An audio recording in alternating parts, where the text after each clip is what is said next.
Don't know. Is it selling like 20,000? And it's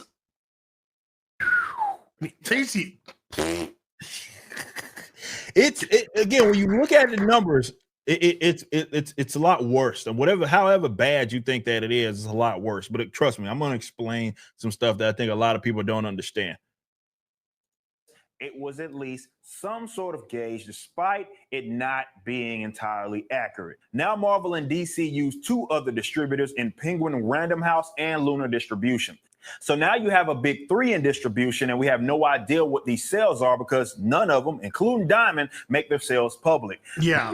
I don't think we'll ever know ever again as what these comics are selling. I don't think we'll ever get that information. They may do what they've done. I think they did it. Miss Marvel sells 1 million copies. Like they'll put it like in a in a comic, like on a page, right, as an ad or something like that. Maybe, but I don't think we'll ever get like reports. I think those days are done. I just don't. I don't think we'll ever get that information. It's to be fair, why would they? Why would they? Why would they let us know what it is? Why do they know how badly the industry is fucking seriously doing? Like that, and they. What sucks for them, and I'm not saying I feel for them. I'm just saying you can imagine how that sucks because they got to compare themselves to themselves, right? And that's what everybody else is going to do if they were to put those public numbers up. So because we know what they used to ship, right? So unfortunate. Streamline so one can understand the benefit of the direct market setup. It just makes it easier for those involved, especially those retailers. But economically, with the growth of technology, does this model make sense? One of the benefits of the direct market setup was discovery. This benefited both major publishers and independent ones. They could get eyes to a brand new property, so retailers could take that risk in buying that unproven property that some customers could then see on the stand, and maybe they purchase. Through previews, this impact still exists in some capacity, but you're kidding yourself if you think it's anywhere near as powerful as what it was decades ago. And my argument there, just to clarify that, I'm saying that people don't discover new comics the same way that they did 2 decades ago. It used to be people will go to the local comic book shop, browse, right? It used to be newsstand. When we were growing up, that was how it was. That's how we learned about this sort of stuff. I bought my first comic, newsstand. Exactly, right? Those days are done. And I'm not saying if you put a comic on a newsstand that it would say, no, I'm not saying that by any means.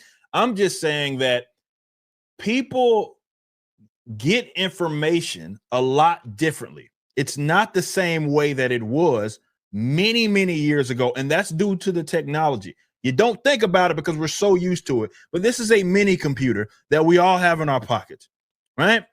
Like everybody is so connected. And they know what's happening. They know when it's happening. They have their favorite creators that are maybe talking about it, spreading the news on it. That's in their pocket. This fundamentally changed everything. Dude, it changed how people market it. It changed everything.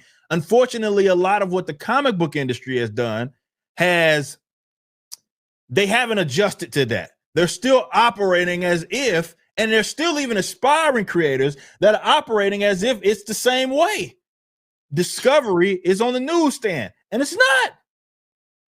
Take the MCU, right? Take the success of the Iron Man films, Captain America films, Avengers movies, etc. How many comic book stands did you see at the cinema? 0. How many? Okay. How many comic books then did you see on the counters to be sold or even taken? Not one time. You get a popcorn bucket before you got a comic. Wouldn't you say that would be an absolute prime demographic? I would say, if you knew what you were doing. To market to, if you knew what the fuck you were doing.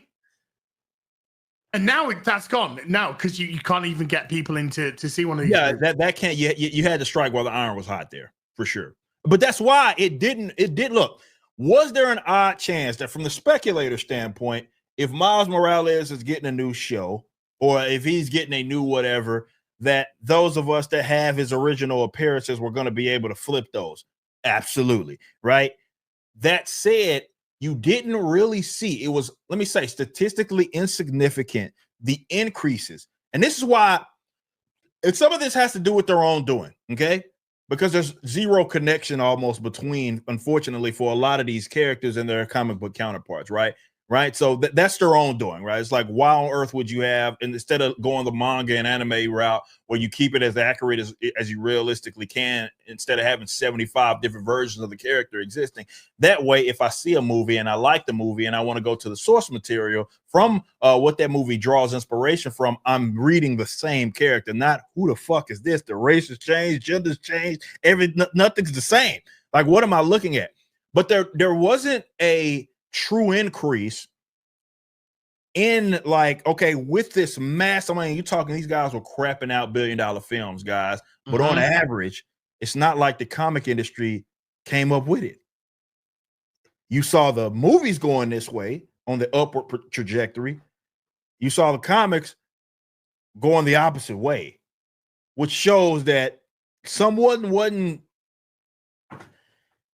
taking advantage of it, right? There wasn't really a true connection there. And this is an argument that I've made for very long, right? And like I said, which I will mention here, and going like to the history of both of these companies as far as the big two are concerned, it became very obvious they worried more about making money in other in other like fields, right? Off of the characters and not the comics. Clip, clip, and snip, snip.